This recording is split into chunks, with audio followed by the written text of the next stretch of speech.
What's up, Sooner Nation? Happy Wednesday. Welcome to the Sooner Surge podcast that tells it like it is. I'm in the shadows again, Jay. I see that. I noticed that. I was like, what's going on, Jerm? What's My the deal with your lighting, lighting? Need better lighting in this room, Jay. Why don't you fix it? How? Why don't you fix it? You had lights. Yep, Josh Pate picked Texas, Jay. How about the line? It's moved, Jerm. The line is moved. Right, that's because John Mateer's playing. OU favored by 1.5. Hey, Jay, people that are shocked that John Mateer might give it a go, like, duh. And I know that it's questionable, which I think is probably a little better than a lot of Sooner fans thought. I think a lot of Sooner fans thought he'd be doubtful and moved to questionable as the weekend got closer. I think he's just going to stay at questionable. Well, here's the thing. The injury report tonight means nothing. Means nothing. Either way, Jerm. You could do questionable, and then Friday they could say doubtful. Who knows? I doubt that because this is an injury. Okay, nobody knows, Jerm. I don't think that. Okay, I know you don't, but I'm just saying. No, this injury report tonight really didn't mean anything. You don't have a setback on a thumb unless you get it stuck in the door somewhere. Mateer's thumb says he picked Texas. Yeah. I guess they don't believe in OU, the media. Still don't. Hope the O-line shows up, Cork says. I'm with you, Corks. I do too. Yeah, Howland got hurt the other day. He limped off. He's doubtful. But you know who was not on the list? Who? No Jaden Jackson, no Dominique Williams. They must be full go. And you acted like they might not play, didn't you? Hey, no, I didn't say that. For game six for Oklahoma, that's a pretty small injury list. Oh, I agree, Jay. And I guess the Schmitty talk needs to stop, Jay. Either Schmitty is not injuring people. I just think it was pretty funny. Game 6, it's not very many injuries on there. So I'll take it. And Jay, look, I'm not going to sit here and pat myself on the back for saying something. But 2 weeks ago, Jay. You did, Jerm. No, I said I'm not going to. You just did this. Yeah, I was demonstrating. What is this? This is pat on my back. I'm not saying, hey, I'm patting myself on the back. Did you do that? Yeah, I didn't pat myself on the back, bud. You patted yourself on the back. No. Dude, I'm not tonight. I'm not doing it tonight. You patted yourself on the back for it. You can sit here and go solo tonight, man. I did it last night. I did it last night, bro. I'm fine. Please what, Corks? No, 2 weeks ago, when people were losing their mind, I talked about two guys who had a similar thumb injury, Rourke and Goff, and both were back. Correct. And you've said Mateer. And Mateer, everyone who thinks that, look, of course John Mateer wants to play in this game. If he can throw the ball, he's playing. It doesn't matter anything else. Can he grip it and throw it? You remember John Daly? Grip it and rip it. If he can grip it and rip it, he's playing, period. And I think he can grip it and rip it. Hey, and you, Jerm, you did call it right when he got injured. You said he's playing against Texas. So, I'll give you credit for that. Hey, the other one is Lewis. What do you think about Keontae Lewis listed this question? I think he's playing. Like I said 2 days ago, if the x-rays came back negative, then there's no injury. Well, it would be the back pain. Soreness. Back pain and soreness, correct. Soreness or concussion protocol, but it didn't sound like he's in concussion protocol. Now, this would be big. That would be big if he can play, Jay, because then you also have Giovanni Gibson who can show out and play some. This is interesting from Mateer's thumb. Andy and Ari and OK Breakdown were talking about if Mateer listed as doubtful, there could be punishments from the league for listing him as doubtful than eventually playing. Interesting. I haven't seen that podcast. And Greg, what do you mean by that? Yeah, I don't understand this take at all. I don't understand what you mean, Greg. Hey, you have to explain that. Are you saying for his own sake because Texas is going to light him up? Or are you saying for his own sake because he could risk injury? If the x-rays are negative, there is no injury. Well, Greg, you're just going to expand on what you mean by that. I'm going to expound. Expand. No, expound. Expand. No, expound. No, it's expand. You're wrong, Jay. I'm so tired of every time I say something, you say it's a wrong English pronunciation. You are wrong. No, it's not, Jeremiah. You absolutely are. I can let me read you the definition. Oh, you just typed it in because you didn't know. I saw you type it in. I was reading the definition for you. You didn't know it, so you typed it in. I absolutely know how to taught English, dude. I use that word all the time. Grey God says no because he's had 2 major head and neck. Now, I don't think this was a head and neck. I think this was a back. It's a back. But I don't know. Yeah, who really cares, Courts? I'm with you, man. I'm ready to talk some football. We know what it is, Ferris. It's expound. Cool. Let's talk football. Yeah, let's do it, Jay. Expound on that some, huh? DJ's already calling for Grey God to call in. Hey, Blake, we were talking about Keontez Lewis, but I agree with John Lewis too. I am so sick of the people who act like, what if he re-injures it? It's a thumb. It's a thumb. Either he's healed or he's not, and it's a thumb. Well, and I think Platone said that if there's no ligament damage, you're not going to. No. And Keontez Lewis, it was negative. Yeah, we'll see. We'll see. I mean, it was a pretty light report for both teams, Jerm. It looks like Livingston's probable. Probable. That's big. That's big for Texas. It is. It's big. Big for Texas. It's big. Try to fix this light for you guys. Ooh, that's bright. He did play 3 quarters with it. That's for sure. Is that better? That's a little bit better, yeah. A little bit better, Jerm. Halfway there, Jerm. We're halfway there. Halfway home, Jay. Halfway to it's about time to start putting on the VHS or going back in the old stream footage and start watching some old OU Texas games where OU wins. Yeah, Troy Wisner was also not on the injury report. Shocked. Which means he's healthy. He's healthy. Yeah. I would like to know the ins and outs of the injury report and what can you really push the limit on and what can you not. I mean, if you don't put a guy on there and then later in the week you put him on there as doubtful, I mean, what are the kind of policies to that? I'd be interesting to find out. Look at this, Monty. This is cool. Awesome. Monty got tickets to OU Bama. That's a bucket list item. That is awesome, Monty. Mateer will play. Bank it. I agree, Tim. I agree. Yeah, WNBA is a sport still. Texas still going to – I agree, Troy. Regardless of who plays, Texas is going to have a hard time. And I won't even say running the ball. Texas is going to have a hard time blocking OU. Yeah, I think the question to me, John. Hard time blocking OU. The question to me would be this. How much do you think OU is going to bring pressure and how much do you think they're going to, not bring pressure? Do you think they're going to load up or just drop coverage and just try to get home with 4? I mean, if Mateer's playing, which he is, then that changes things. Because I don't know you can just bring pressure against Mateer. He might. No, I'm talking about OU's defense, Jerm. Oh, I think OU is going to mix and match, Jay. They're going to confuse and mix and match and not give them similar looks over and over again. Hey, couple of questions. We have Dr. Valda asked your favorite OU Texas game. And then 918 had a question, favorite OU play. Now, favorite play. There's some good ones. The Roy Williams has to be up there, top list. But I tell you the one for me, this one's always going to be on my top. Marvin Mims. No. This isn't the top, but it's one of the top for me personally. And it's because I think this is when you said, okay, OU's for real. And it was Rocky Kalma's pick 6. Yeah, that was a good one, Jay. Pick 6 against Chrissy Sims. They dominated that game. They smoked them. And I remember when that happened and he picked 6, you're like, wow, this team is different. Oh, every OU fan that watched that game, can still see Kalmas running in the end zone, he kind of wobbling over. Wasn't even upright, but he regained it and was able to get. Now, I did see someone today reposted the OU football video from a couple years ago about Texas Fears Oklahoma. Oh yeah, that's one of the greatest of all time. Oh yeah, Jeremy, favorite play though. I mean, this is going to sound bad, and part of it was because I was a youngin. I wasn't even that young, but I was. I was probably, I don't even know, 18, 19 years old. The James Allen, and it was a horrible team.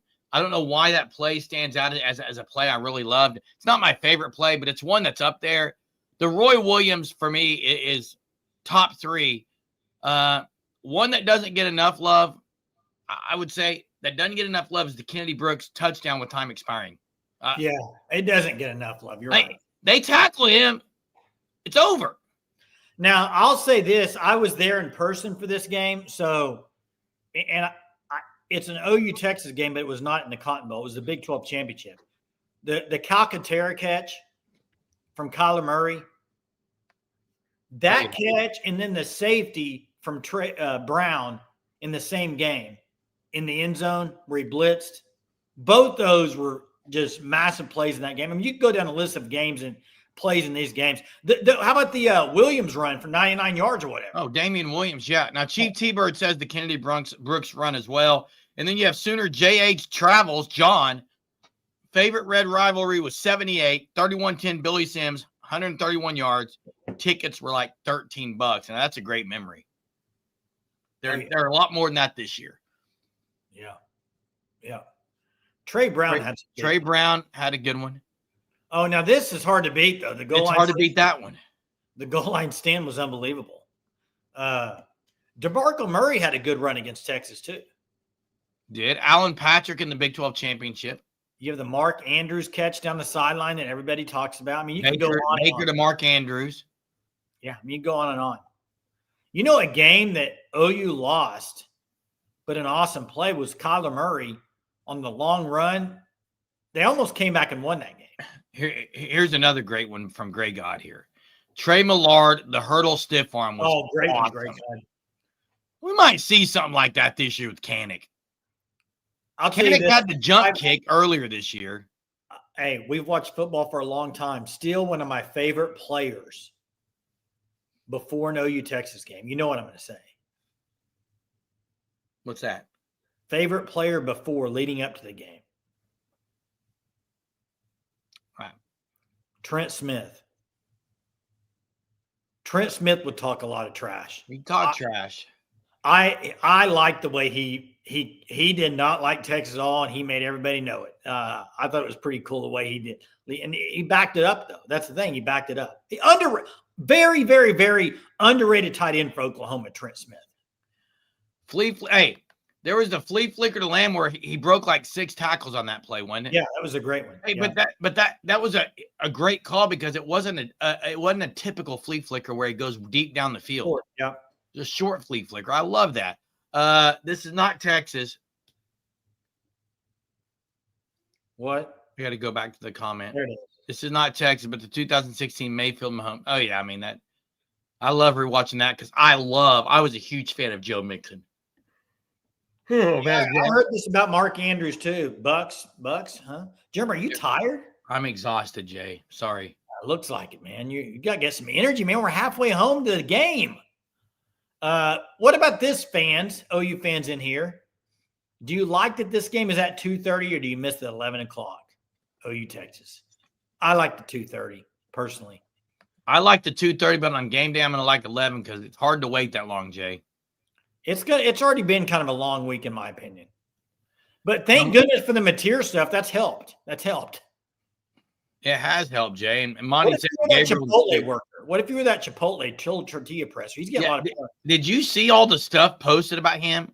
No, but he's getting a lot of pub, Jerm. The fact that John Mateer told the Chipotle worker that he was playing and that it was just, he got 2 pins in it or two nails there with some stitches. Kudos to John Mateer. That's what I say. John Mateer didn't have to say anything, if all that's true. Let me ask you this. Before the game, captains go out to midfield.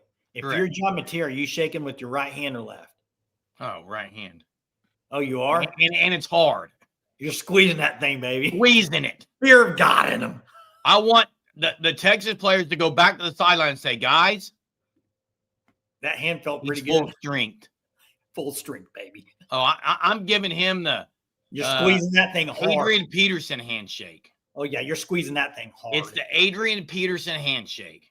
Oh, that's a hard handshake for sure. Trevin Ward, thanks for joining, says, Josh Pate says Texas has chip on shoulder. There is that mentality, Jay. Huh? There is that mentality.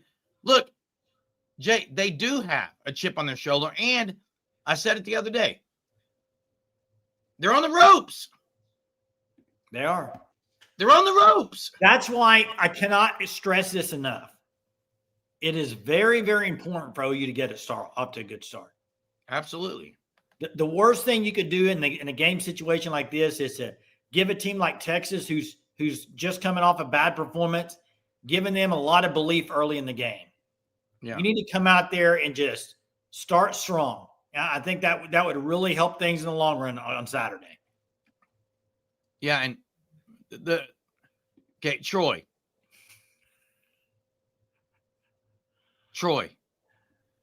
OU better be careful. I don't understand that comment. Maybe he's thinking fans. I hope people listen. And I've been a fan for 48 years. I'm not one of those fans who's going to say, well, OU's going to go in there and dominate because they're the better team this year. It's hogwash. I've watched plenty of games. I know how football works. You just never know. So when you say OU should be careful, I would hope they're careful every game they play. Yeah. Every game they play. Chaos coordinator Lori. Germ. Hey, go ahead. But hey, Jesse, but they do. They Yeah, have a whole lot to lose. Hey, they have a lot. There's seasons on the line. They're on the ropes. They're on the ropes. Yeah, they have plenty to lose. They're ready to turn on people over there. Now, you're right, Jesse, that they can turn their season around right now. And you know what else they could do? In their season. Did you see SEC Mike's post about 3 teams that could end up 9-3 and still make the playoff in the SEC? I didn't see that. I'm sure he had one of them OU. Yeah, but here's what it said. And I mentioned this a couple weeks ago, but Saturday, depending on what happens, could be a difference maker. Here's what he said, Jay. He said, Florida, if they're 9-3, they very well could go because they would have finished the season with 8 straight wins. Okay? Yeah. South Carolina could go at 9-3 because they would have won 7 out of 8. And OU could go at 9-3 if, you ready for it? If one of their losses came without Mateer. Well, I want Mateer to play, so. I'm telling you what SEC Mike said. Okay, I want Mateer to play. I agree. Set the tone early. And somebody asked if this is the best D-line that Texas has faced this year. Yeah, it is, most definitely. I mean, Florida's is good, but Florida's isn't OU good. I think OU has the best D-line in the country. I do too. And Jesse, I don't know why. Call it a gut feeling. Call it an instinct. Call it something else I'll expound on. But OU's biggest rushing game, I'm agreeing. It's going to be this week. And here's something interesting. So I think Mateer's playing, Jay. I know you do too. Is he going to run the ball much? You know, he's also had a sprained knee a few weeks ago. Germ, I think you would need to run quarterback power with him some against Texas. I agree. I just think you need to. I think it would work well. I agree, Jay. Hey, Dr. Ball, I like Texas A&M in that game. I'm not there to think that Florida just all of a sudden figured everything out. I think they got better, but Lagway, it's a road game. It's at A&M. It'll be a crazy environment. We saw what happened last time he went on the road. It was a bad performance. I'm taking A&M, which means you probably should go to Vegas tomorrow and put everything on Florida. Correct. You probably should. Hey, SGA for MVP. Yeah, I think very well Ott could have one of those games in the Red River where people say, "Oh, I know who this we're going to know who this guy is." I think Ott could be that guy this week. Come at me. Who, me? Why do you always, dude, it is so annoying that when you yell and then turn your camera. Turning the fan on, Jay. Turning the fan on. No, you're not though. It's every time you yell, you turn your. I am. It's weird. I don't understand it, honestly. I think it's odd. Yeah, you're right, David. He does this. Seems to do this every year. We got a prediction coming in. Beep, beep, beep, beep, beep. Prediction. Tommy, tough knuckles. 38-17, boy. 38-17. And I agree with Mysterious Oklahoma. Oh, there'll be some trick plays. This is what Sark's going to do. This is how he beats OU a lot. Throws to the tight end, lots of screens. OU's been better in the open field and tackling, and they've recognized the screen a lot, and I think that's because of Kendall Daniels at the cheetah position. It's time to open the phone lines. Guys, phone lines are going to be open. Check out the Fan Stop, thefanstop.com. Sign up for your OU Shirt of the Month club. You can use code SURGE, get 10% off your first 3 months. They have different packages to choose from. thefanstop.com/OU. There it is right there, ladies and gentlemen. Hey, sign up for it. Really quick. Hey, Sixfo, hang on a second. I think most people thought OU would be 5-0. Yeah, I mean, that's not. Right now hasn't done. It's the rest of the schedule is where the losses or wins, what you're saying would happen. Now's when the season starts. I think most people said they should go 5-0. That's where they are. Well, I would say what most people said is if they're not 5-0, there's problems. Yeah, they are 5-0. And hey, it's all in front of them, Sixfo. You're right. It's all in front of them, man. You might be right. Also, the people that pick 9-3 might be right. I'll also say this. They got a much better chance of going 10-2 if they win Saturday. I would agree with you there, Jerm. If you don't beat Texas, it becomes a little more difficult. Actually, it becomes a lot more difficult. Yeah, 10-2, definitely. If you beat Texas, I think yes, that could happen. But if you go lose to Texas, it makes it more difficult, Jerm. I mean, Texas. Look at their schedule. Texas might be. You got Texas and probably. Well, I mean, Texas is one of the most talented teams they play left, so it's hard to tell on Texas. Now, Mr. Dillagaff says if Mateer doesn't play, I'm waiting for him to finish that. Tim says 10-2 losses to Alabama and Tennessee, in my opinion. And one shy away from. I'm glad he brought that up. I'm glad Tim brought that up because if you look at OU's schedule, there's 2 games they're not favored in the rest of the way. Correct. Alabama, Tennessee. Every other game they're a favorite. So if OU does what Vegas thinks he'll do and takes care of business, they'll be 10-2. You're right, Sixfo. You would be right because Vegas has the odds right now of OU going 10-2 because they have them. The only 2 games right now they're not favored in is Alabama, Tennessee. Correct. And hey, Jay. Yeah. I don't know about you, and I don't know about you guys, Surgeaholics. I'm looking at Platone's comment, and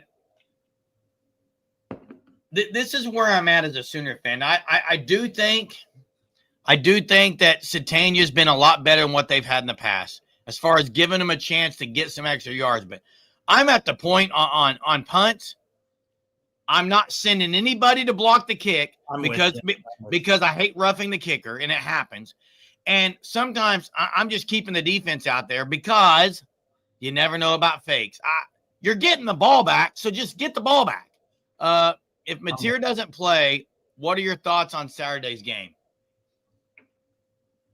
I would say it becomes a much more difficult challenge. I'm going to say this. It's already going to be a difficult challenge. It's the Red River rivalry. If you don't think it's going to be a difficult challenge, you don't know football. Plain and simple, guys. I'm calling the Arbuckle run a trick play with Kinnick throwing a pass. Well, I don't know. You might have SEC officials saying that's cheating. If OU runs a trick play. So maybe not. Almost every year, Jay, there is a certain set or scheme or package or play that is trickery. And to beat OU's defense, Jason, it's probably what has to be done. Look, usually you run trick plays because you can't just beat the other team straight up. So I expect a lot of trick plays because they cannot block OU straight up. Jerm, if if you were an offensive coordinator, let's go back to your kindergarten, first grade, Pee-wee flag football days when you wore that headset on the sideline and you ran trickery after trickery after trickery. Jericho was a great play. You never punted the ball, running Jericho, some good stuff, have a whole wall off. If you were the OC for Texas, how do you attack OU's defense? Yeah, because I know what I would do. I've already said what they should do, Jay. Every time OU's in man coverage, you throw a jump ball and either get interference or a deep ball. I'm going vertical. That's what I would do. I'm going vertical. That's the only way, Jay. You get big plays in the passing game on jump balls or interference calls. That's it. It'd have to be routes that you can get it out of Arch Manning's hand quickly. Oh yeah, and plus it takes the decisions from Arch Manning. Just say snap, hike, three steps, chunk it up in the air. It's kind of what Arnold did. Yeah. If Texas loses, are they out of the playoff? I think they are. Yes, I think it'd be eliminated. They're done. They're done. They're done. Drop the horns. They're done. They wouldn't beat Georgia. They're 3-3. Yeah, I would think they'd be out. The eyes of Texas would be on next year. Eyes of Texas are upon next year. That's what would happen. Oh, you got a song tonight, huh? No. Punt return, reverse to E.T. Thomas for the touchdown, calling it now. That would be cool. A punt return fake. That would be cool. Hey, what's been the biggest trick play ever ran, in your opinion, for OU in the Texas game? Oh, man, in the Texas game. Has to be a trick play. They never ran the fumble rooski against Texas that I recall. Kennedy Brooks was a trick play, but it's not a typical flea flicker trick play. Flea flicker was a trick play. Now, absolutely you can block Texas straight up. All right, wait. Oh, you're talking about OU's offense. No, OU can't. OU can't. Texas D-line is really good. OU's going to have to do some things like load the line, go +1. Get the ball out of Mateer's hands quickly. Utilize the short passing game as a running game. Open up the running game a little. Hit them in the mouth. Things like that. Not run sideline to sideline. Yeah, Miles Baker says, how about when Mike Leach – that was an all-time moment, one of the greatest stories out there. It's a good one, Miles. That's such a great story. And the ESPN documentary they was awesome. Michael, I think this is interesting, but – I also think maybe, I wonder if they're going to think, okay, Eli has experience in this game over Guillory. Will they play Eli more than Guillory? Jay, you have to start Cortland Guillory. I think so, but Michael's saying he thinks starting Eli. And Charles, you're right. OU has had Cortland Guillory specifically. And it's not coverage. It's turning of the head. It's being too handsy. It's not like they're just getting roasted down the field. They're not getting having any kind of confusion or lapses on the back end. Just not making plays when they're there for the taking. Yeah, Lori says Texas and OU's O-line about the same. Yeah, I agree, Lori. And Jay, this is the game you can't drop interceptions. I do think OU's O-line's a little bit better than Texas. Maybe pass protecting. Hey, this thing here by Platoon. This is the Livingston stuff's interesting. Listen, Livingston, by far and away, he's Manning's favorite target. They're roommates. He's their favorite. He's a favorite target. He's tall, lengthy. That's big for them that he's going to play. It really is. But Jay, Cam Coleman was 6'5" and a little more physical. Parker Livingston isn't a physical guy. No, not really. But, yeah, they're going to throw jump balls. Why wouldn't you? I'm going to say under on 2 picks. I think they'll get a pick and a fumble. I think they'll get a strip sack. I think the question would be, does OU get a turnover in the first drive against Texas? Because that's what they've been pretty good at against Texas lately. And Tim, he got rolled up. Hey, he is playing. He's probable in the availability report. Probable. He was listed as probable tonight. Correct. Now, maybe there's some gamesmanship. Now, OU's been better at covering middle of the field so far this year, but I agree. Tight end, Helms. Was it Helms? Her OU last year. Sanders the year before, although we caused a fumble. Do you eat at McDonald's? Anytime I can not, I don't, Jay. I don't eat there a lot. My oldest son, loves the McGriddle. He said it's the best breakfast there is. I have not tried it yet. Baller Live 2025 says, I'm late. Did I miss any singing? Are we doing this tonight? What? It was a comment, Jerem. Are we singing? The only song I got that I wrote was All My Exes Live in Texas, Jay. And it's hard to do without music. Maybe they want you to write a new one. Maybe they want you to write a new one, Jerem. That is the new one, Jay. I haven't sung it. Oh, I get you haven't sung that one yet? I have not sung that one yet, Jay. Absolutely not. Yeah, either way, I agree with Mr. Gilligan. You got size with Guillory, you got experience with Eli. And they probably will try to get him in a one-on-one. You're right. Do the other song. What's the other song? Not Shallow again, not with you. You know what I noticed after watching that back? I got a better voice than you. Oh, it's not even close. Mine's better. What? And I write my lyrics, Jay. I bet if we took a poll, they would say that my singing was better. But your lyrics are way better. First off, I don't need a poll to appease me. I don't need a poll so that I can go tonight and sleep well. I don't need a poll so that I can rub it in someone's face. I don't need any affirmation. Wow. I don't need any affirmation. I don't need it. Daniel says the last 2 times Texas beat OU was an undermanned team. In 2023, OU could have blown that game wide open, but they did miss multiple opportunities in that game. They did. Yeah, that is the name. Starts. That's what everyone's calling him right now, especially on the OU side of things. What are some of these comments right now? Wow. Manning turnovers is 2. 1 fumble where he gets strip sacked, and the other one is an interception. Man, there's a lot of weird things in the chat right now, Jay, that I can't keep up with. Mateer's sidearm style may be a benefit for not putting a lot of pressure on his thumb. Didn't think about that. You drop down a little bit, comes off a little bit differently. Yeah. Wait, what about Livingston? Did I miss something on Livingston, Jay? I don't know. What did we miss on Livingston?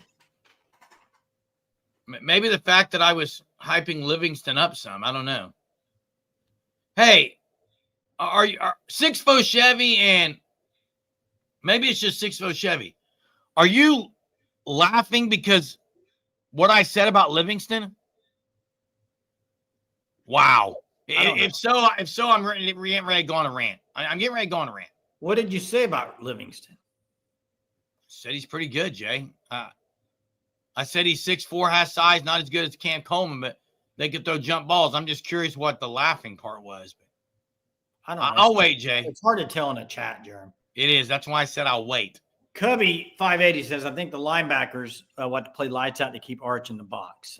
Can't let him get those scramble yards. Yeah, that's fair. But I don't think Arch is a guy you're going to be putting a spy. I don't think you're going to be doing a spy or anything. And yeah, hook him. He's been the most targeted. He's Manning's favorite target. That's a big. Ryan Wingo's really talented as well. I know, but what I'm saying, he likes to throw to Livingston. Agreed. Almost like a little safety. I'm not spying Arch Manning because I don't think he's killed anyone running the ball. Can he? Possibly. He could. OU's got a lot of speed, though. OU's got a lot of speed. Yeah, that's the thing. They got a lot of speed. If you throw the short stuff, too, I think they cover that pretty well. He does make mistakes keeping the pressure. Chad, yes, and I'm going to use your last name right now, Chad. Is OU going to gamble and try to bring pressure outside of the front four? I think they're going to mix it up. I think they're going to get pressure with the front four. I think they're going to bring the house some. I think they're going to bring a safety or corner some. It's going to be a mixed match, man. It's going to be like the jelly bean game, Jay. Yeah, and he's under pressure a lot. You don't know, and most of them are going to taste like vomit and boogers, whatever you want to say, toilet paper, earwax. That's what they're going to taste like because they're all going to be bad for Texas. How about that? Well, and Mr. Dilligau's this is probably true to extent where he's getting single coverage and they're doubling Wingo. That's probably true. David Stone, by the But way. it doesn't matter. You still got to make plays. David Stone just continues. His PFF ratings are just off the charts. Unbelievable year so far for David Stone. Just off the chart stuff. I guess this is what I want to say about this OU Texas game, Jay. And this is what I would tell Sooner fans. Again, I've been one 48 years. I lived in a time where I thought OU would just run everyone off the field. It's not that way anymore. Now, I've watched this game a lot of years, Jay. And it's not a game that you ever come away and are surprised by anything. Like, in fact, this along with Bedlam, you expect the unexpected in this game, guys. If I could say, hey, and I think this would be fun to do right now, Jay. I just came up with this. Either call in, phone lines are open, or post it in the comment. But here's the question. If you could say a theme or a mantra for the Red River rivalry, what would it be? I got mine. Expect the unexpected. That's my motto for this game, for the history of the game. Expect the unexpected. What's yours? Do you like that one? That's pretty good. I think it's good. Exactly, Robert. Expect the unexpected. If you're going into this game thinking Texas isn't any good, blah, blah, blah, blah, blah, you haven't watched the Red River rivalry. Aaron's got the best team doesn't always win. It doesn't. Now, one thing that's different about this game, though, Jay, compared to years when it was the BCS or years when it was a 14 playoff or 2, whatever. Jay, this game used to be the game where if you lost this game, you pretty much couldn't recover. As an OU coach, this is a game you can't stay as an OU coach if you lose this game all the time. Agree, but in the past, in the past when you couldn't lose games, it was a really big deal. It's still a big deal, but yeah. Hey, Platone, he's only a sophomore. He can't leave. He's got to come back. Correct. You get him and Jaden Jackson another year for sure. You got to pay though. You got to pay up. Daniel, I agree with this comment, and look at 918. Specifically, the interior of Texas D line or O line is bad. Yeah, the left guard, I think specifically. They're left tackle too. This is a good one from 918. Yeah, rivals for life, bragging rights for a year. That's a great mantra. Yeah. Oklahoma fears God. Texas fears Oklahoma. That's a great one. But 10:06, Texas still sucks.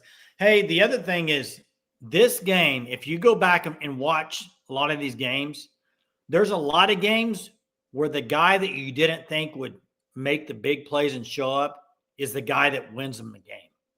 Yeah. That's happened quite a bit. And Jay, I see Hook'em Horns, and I'm glad we have Horn fans on here, especially logical, sound. That's right, logical. Horn fans, and Hook'em's one of them. Listen, for the people who are going to get on here, and we'll get to corrections in a second, when the people are going to get on here and say, Texas has nothing to lose, learn football. They have everything to lose. The playoffs. They lose this game, they're done. If OU loses this game, they're not done. So, now, that's not to say OU. Jeremy, if OU loses a game, everybody on the live show after the game will say OU's done. I'm not talking about the live show. I'm talking about in the grand scheme of things, Jay. I'm with you. In the grand scheme of things, Texas is done if they lose. If OU loses, they aren't done. Now, OU needs to win this game, with that being said. But the people who are saying Texas has nothing to lose, wrong. And people who say OU has a ton to lose, not as much as Texas. Let's get to corrections 101. Germ, how you doing tonight? Great. Hey, when are you going to break out that trumpet, man? Listen. Uh-oh. I'm hesitant on it because last year it's when everything went downhill. Remember the Tennessee I played Rocky Top? Yeah, that was bad. Yeah, it was bad. Lost. So I want to play it, but hey, right now I'm going to keep with the lyrics though. Well, hey, how about this? After we win on Saturday, how about breaking it out and playing a little Boomer Sooner? How about that? If we win, there's no telling what I might do. Okay. No, hey, I'll say so. I'll start out. Since there's some decent Horns fans in the chat, I'll give Arch Manning this. That kid is tough, man. I mean, some of those shots that he took last week, those were some big. They were teeing off like face mask in the chest, big time shots. And he made some pretty good throws when he got hit. He did. Hey, you know what it reminds me of, Corrections? There's a movie, I believe it's John Travolta and Nicolas Cage. It's called Face Off, I think. You seen that? Yes. It's a great movie. They switch faces. I'm wondering, is Jackson Arnold and Arch Manning the same? Like, are they – because they're the same guy. They take shots all the time. They can't read defenses. They throw a really good deep ball, tight as spiral as you can throw. They can't make decisions. They're pretty much the same guy. Would you agree? I absolutely 100% agree. And that's what, I wanted to start off with saying something nice about Arch, but I just don't see, I know everybody's saying, okay, well, let me start off with this. I know a bunch of people are saying, well, their back's up against the wall. A wounded animal is a dangerous animal. And I get that. But at the same time, OU knows we can effectively end Texas' season this week. No shot at the playoffs. Start them out 3-3. We've been disrespected. This team has been disrespected with the opening line of 3.5 in favor in Texas for a 3-2 Texas versus an undefeated Oklahoma. I mean, the disrespect is real. And so, I hope, there's all, and this game is where legends are born, and we're going to have one in Mateer when he comes out. And I'm anxious to see who the other legends are going to be that step up. And one thing I'd really like to see this Saturday, because it brings out the best in all players on both sides, but which running backs, which wide receivers, which tight ends are going to make a man or two miss and take something to the house. It's frustrating that they can't make that first guy miss. And, it's just, man, show some wiggles, make that first guy miss and take one to the house. And I really want to see them really target Kanak a lot, get him a tutty or two this weekend. And then the last thing is when we get up, if we get up by 10, 13 points, absolutely show no mercy. No mercy. Oh, I agree. I would agree. Absolutely, just to hammer down even more. If you have a trick play to just completely demoralize them, do it. A fake punt, a fake field goal, whatever it is. And the last thing is this: I think one thing that really bodes well for us is we can get to the 50-yard line and kick a freaking field goal from the 50-yard line. It was ridiculous on when Tate on that. It was a kickoff. I think it was in the second half. He kicked it between the uprights. Yep. Oh, kicked a field goal. Here's the deal. Corrections. It won't matter if he doesn't do it in this game. People, it'll be like, well, he can't make the big one. I think he will, though. I mean, yeah. And the thing is, I always go back to is we have the better defense. We have the better offense. If Mateer plays, we have the better quarterback. Those are important things. Yeah. Are you still there? And I can't hear him. Corrections, you there? You gone? What he was talking about is right, though, Jay. You got the better quarterback, better defense, all those things. Hey, good call. Jay, I want to get to three things that I just saw in the chat. One is Daniel. Daniel says he thinks OU's backs are against the wall just as much as Texas. And I would say in this way. The way OU's backs are against the wall is the fact that and Hunter's not on here, great God, is the fact that their backs are against the wall in the sense that they haven't been able to get over that Texas hump. That's what I would say. And hey, I'm curious. 918 brings up Jaden Ott, and of course, my thoughts on Jaden Ott. I've been ripped on here for him, Jay. I'm curious why no one goes at 918 for that. I couldn't tell you, Jeremy. Because I also think Jaden Ott. I also think Jaden Ott, Jay, it could have a heck of a game and a big time role in this game. Yeah. Yeah, something happened, Corrections. It was knocking. We couldn't hear anymore. Yeah, Venables wants this win bad. Everything. A couple people have asked starting O-line this week. It's going to be what you saw same as last week. It's going to be Fasusi. It's going to be Ozida, Michaela, Fabechi. and Simmons. Yeah. That's what it's going to be. Exactly right, Jay. Correct. 918, it's called deflecting because I just think it's funny. When I say it, the response is Jaden Ott is trash. When you say it, everyone's yeah, I think Ott's the guy. I think Ott's the guy. Probably what we need to start doing is feed in some of our thoughts to 918 and then let 918 say it, and then nobody will go at you. I mean, Greg God won't go at 918. He can't disagree with him, man. He's in his corner. The team needs to want this more than the coach. Yeah, I would agree. Hey, really quickly, Hookem, really quickly. If this is true, he's not doing that. If this is true, he's one of the worst coaches in the history of football because they've lost 2 games because of it then. And by the way, the fans who want to say, well, they really think Arch grew up in that second half. Come on. Hey, you know what it is to me? You know what it is to me, Hookem? This is what I think it could be about Arch Manning. I've watched golfers that play great until Sunday when it matters, and then they don't. You know, they get behind 9 strokes, they start birdieing every hole, but they can't birdie it when it matters. Arch may be that guy where he can, when they're behind, he might sling it some, but in the middle of the game or when they need it or when he's starting the game, he makes mistakes. That's the concern if I'm a Texas fan. Is he good when they're behind because there's nothing to lose and he can try to bring them back and be the savior? Or can he do it all the time? And right now he can't. Well, my whole thing is this. There's so much dislike and hate towards Arch, which he hasn't played well. When are people going to start blaming Sark for some of that? He's been in the system for 3 years now. You're right on that, Jay. People want to blame Arch. Quarterback developer, he doesn't look ready to go. Is Arch that bad, or does Sark have something to do with it? I don't think Sark has called great stuff for him yet. I mean, maybe he doesn't trust Arch, and that's why. I don't know. I just think some of the blame has to be on Sark, right? I think so, Jay. A lot. I mean, if you're a quarterback offensive guy, I mean, Sark, I think, is one of the better offensive guys out there. I do. And that's what's been baffling to me this year is you would think he would say usually he's pretty quarterback friendly as far as the stuff he calls, but either Arch can't figure it out or Sark's doesn't trust Arch enough to call certain plays. I don't know what it is. Hey, Lori, I gotta bring this up tonight.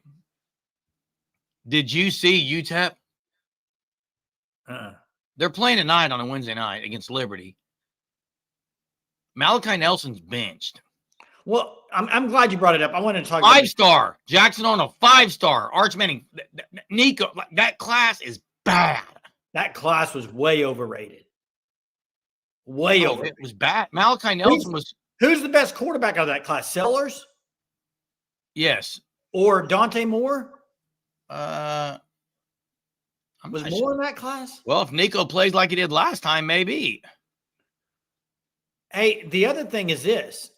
Let's not forget, Arch played at a smaller high school. He didn't go to the Under Armour game, All-American games. He only did like other stuff. Maybe they just didn't want to put him in those games. Maybe, I don't know. Yeah. Dante Moore might be the best one from that class so far. Now, one thing that's true is Sark is an elite play caller, but early on in the OU Texas games, he's not been elite. Whatever he has scripted,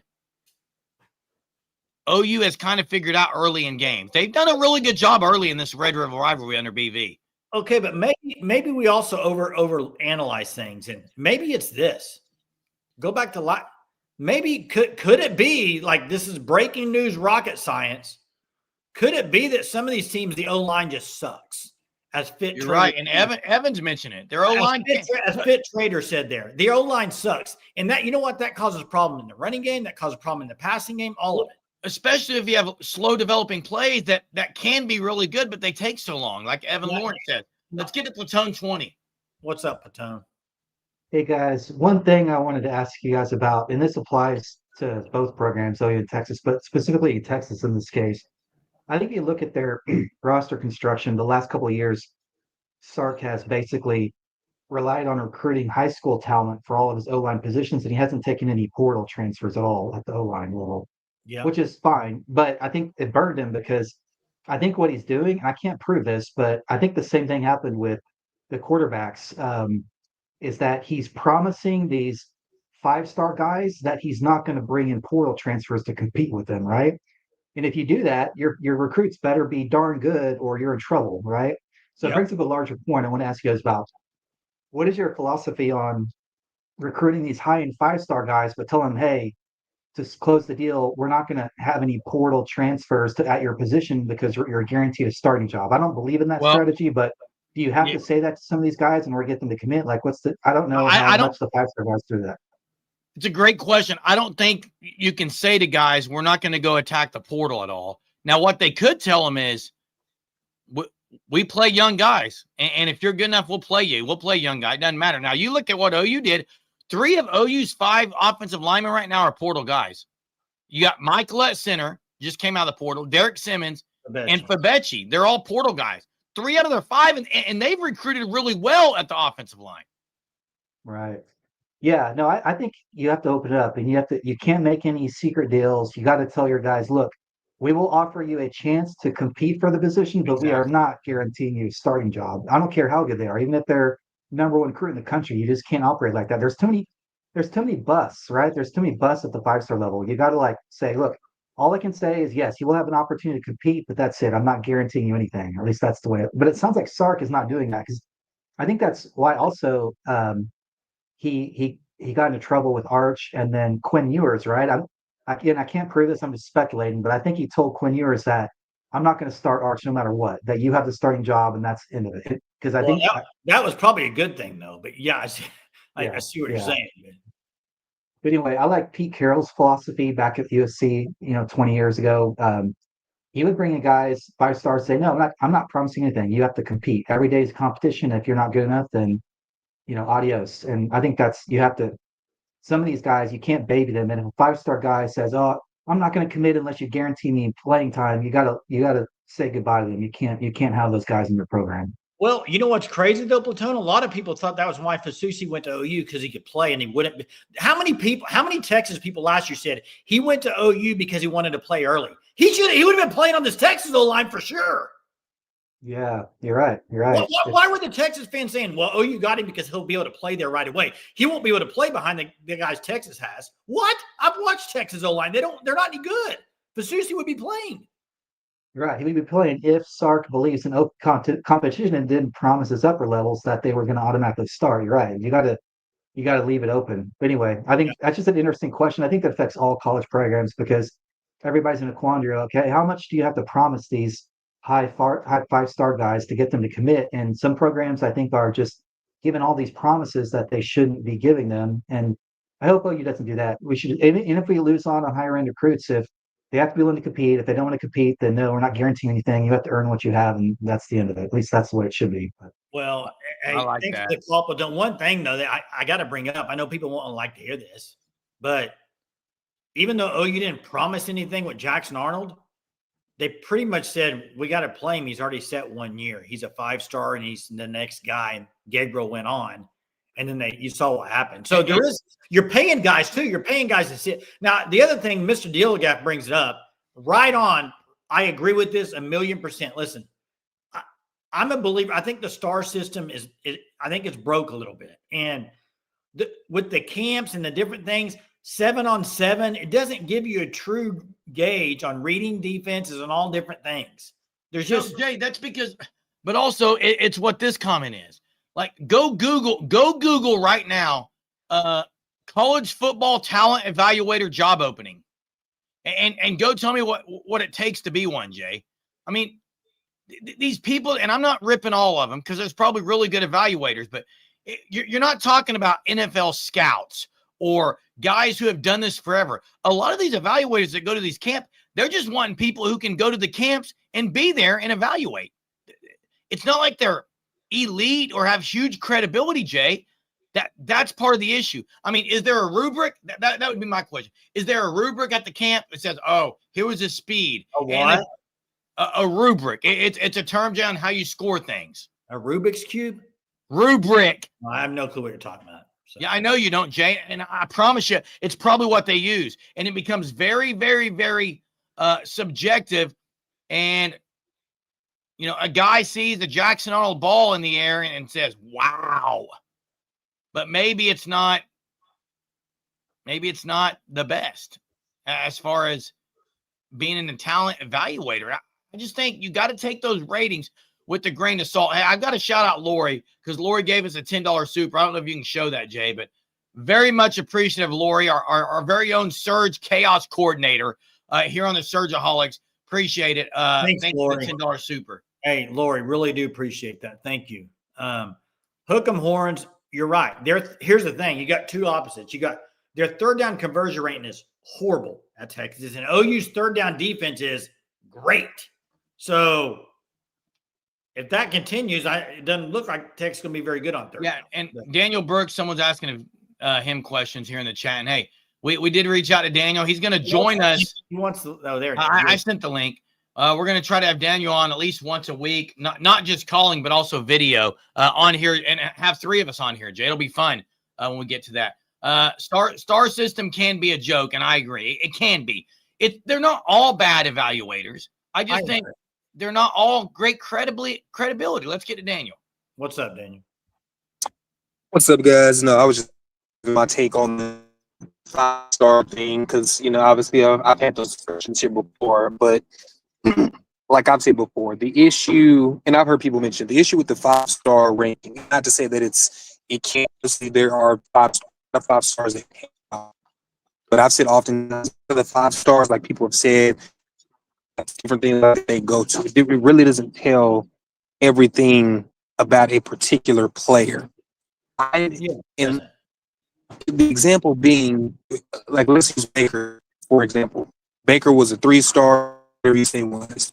How many guys like that are missed, are his level in star rating and lower, never they didn't get that opportunity because of someone who were behind or different things like that. That's why it's flawed. That's why I've said oftentimes, yes, look at a 5-star. You want to do you want them to play as soon as they get there? Yes. Does that always mean they will? No, because you got 120 guys on the team that are just as good. Most are better than you, so you have to come and prove it. And oftentimes, those 5 stars don't tell the story because they come in and the 5-star is not really going to match the talent that they're going against in front of them. The 5-star goes away once you get on that field. And that's my thing with the flawness nature of the 5-star, 4-star. Yes, you want them, but it's more so evaluating the tape. And that's what I like what Nagy's doing.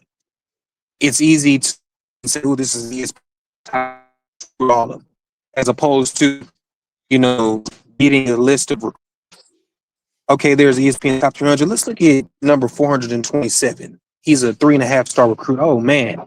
And he turns out to be the next Harris. I'm not saying that we had. We lost him completely.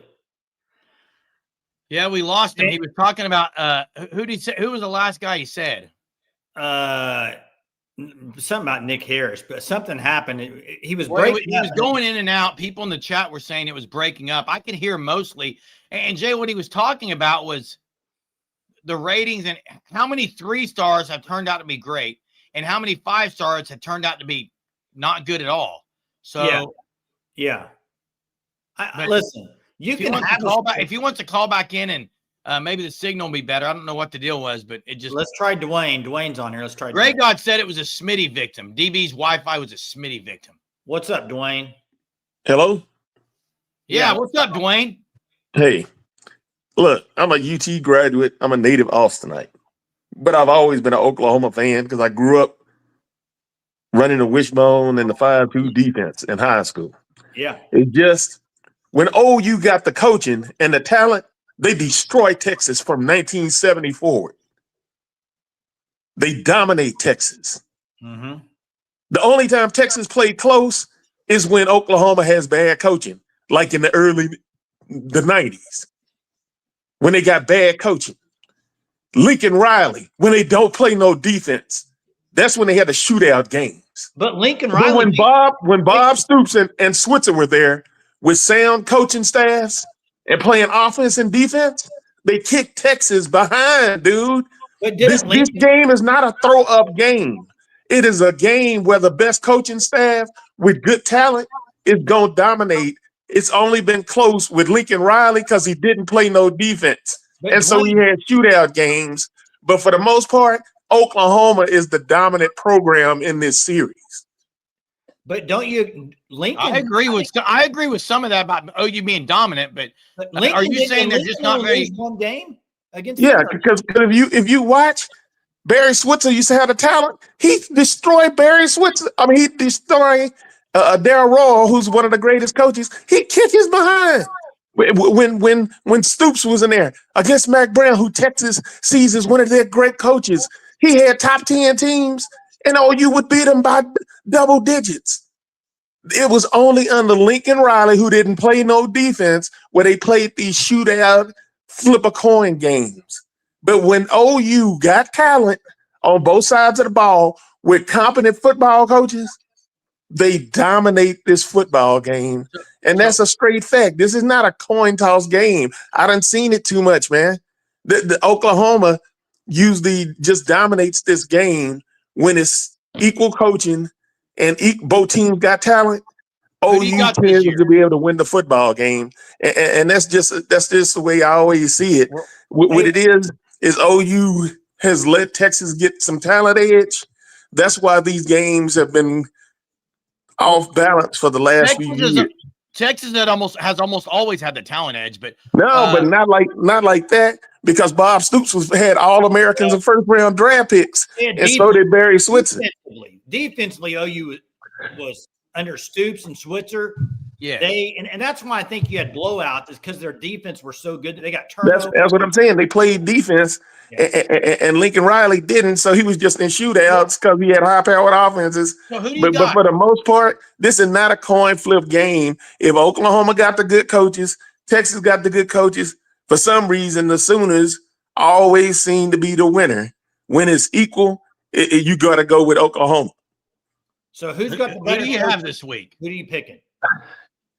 I just think what it's coming down to is that Oklahoma has recruited. They're playing the good defense, but the Mateer ain't gonna be there, and I think that'll make the difference because Texas played good defense. Well, I got news for you. That's why it'll be, Mateer is gonna play. Yeah, but he may not be healthy. So he won't play unless he is healthy. And Texas is a physical team that forces turnovers, which they do, and the turnovers might be the difference because they might set up Texas with easy scores that end up making a difference in the end. Who are you picking? Me, I just think it'll be Texas in a close game. Okay, so is it because OU's coaching staff probably?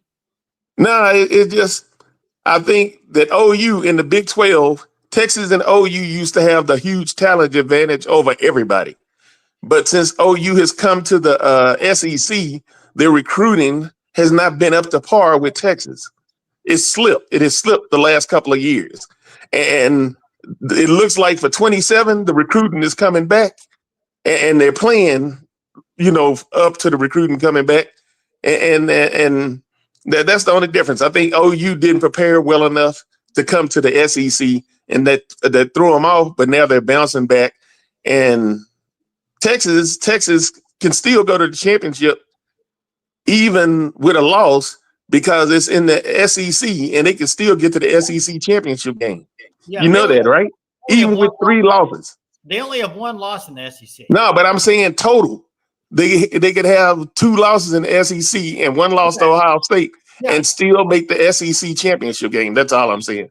Yeah, you can still make the SEC championship and make the playoff. But my thing is this: if OU beats them on Saturday, I think they're cooked. I don't see them recovering. I understand that week schedule is the only thing that saves Texas. They play Georgia. Yeah, but I'm saying the week schedule. They only play Georgia. Oklahoma got to play everybody. See, that's the difference. that's hurting Oklahoma. If you flip schedules with them in Texas, yeah, Oklahoma might be a guarantee to be 10-2 and be in the championship, the playoff game. But they got to play the good teams. Well, for some reason, Texas played the bottom of the barrel SEC, Kentucky, Mississippi State, with Vanderbilt used to be, and Texas got away with it. Out of the playoff chance. Yeah, they got away with it, and they padded Texas's schedule. But OU, if OU can get through that schedule and go 9-3, OU should be in the playoffs. 9-3 against that schedule OU is playing should be the playoffs. You know that, right? Yeah, the way OU's defense playing, they should be a playoff team. You're right. Hey, appreciate the call. Yeah. Appreciate the call, Dwayne. Thanks, Jay. We've gone an hour and 5 minutes tonight. Thanks, Lori, for the super. Jay, if you want me to break a little bit of all my exes live in Texas, I can. We want to surge or purge that tonight. That's up to you, Jerm. That's up to the viewers, man. I don't want to put them through it if they don't want to hear it tonight, Jay. I wrote a little bit of a verse for that, Jay. As Corrections saying sing it, but Corrections would like to hear me sing the phone book. Okay, Corrections likes that voice. I think it's me. Yeah, hey, Mez. Exactly. And I was going to say that also Monday night. This last Monday night, I kind of let him have it a little bit at the beginning. So that was cool. No, I'm not trying to chase you off. This is something that Jay's wanted me to do all week. He just loves it when I sing. It reminds him of back when we were youngins and I had to sing lullabies because he got scared. So we'd watch Nick at night. We'd turn the TV off, and then I would sing him a little lullaby before he'd go to bed because he used to have nightmares. Okay. So it's kind of, it probably brings back good soothing memories for Jason. Let's hear it. Split these bars. I'll wait for Jay to get back on as I do that, but I don't know where Jay went. I think he's a little horrified by what I just said and shared in the Surgeaholics. Hey guys, it's been a fun night. I'll break down a little bit of all my exes live in Texas, but it's going to be titled, Let's Drop the Horns. It's OU Texas. But again, waiting on Jay to join us. Maybe he'll be back in a minute. Yeah, I'll spot these bars. Here we go. I'll just go ahead and start it right now. I don't need Jay. He went to get his guitar. I hope he went to get his banjo or his mandolin. Good to have you on here, Hook 'em Orange. Here we go. Here's a little All My Exes Live in Texas. Let's drop the horns. It's OU Texas. And OU finds themselves ranked in the top 10. Let's drop the horns. It's OU Texas. John Mateer will play thanks to Dr. Shin. Arch will be down the Cotton Bowl turf, begging Stone to take it easy. Ryan Wingo will be looking slow, locked up by Gentry and Guillory. And Steve Sarkeesian's in confusion. BV's regained his moxie. And Blaylock and Knott will figure it out and make the running game good, you'll see. Let's drop the horns. It's OU Texas. And OU finds themselves ranked in the top 10. Let's drop the horns. It's OU Texas. And John Mateer's going to play thanks to Dr. Sheen. There you go, guys. That's all I got. There's Jay. Yeah, never wished you were deaf as much as that. But, hey, thanks for joining us. We'll be back again tomorrow for a fantastic Thursday night here on the Sooner Surge. Thanks for watching. Catch you guys tomorrow.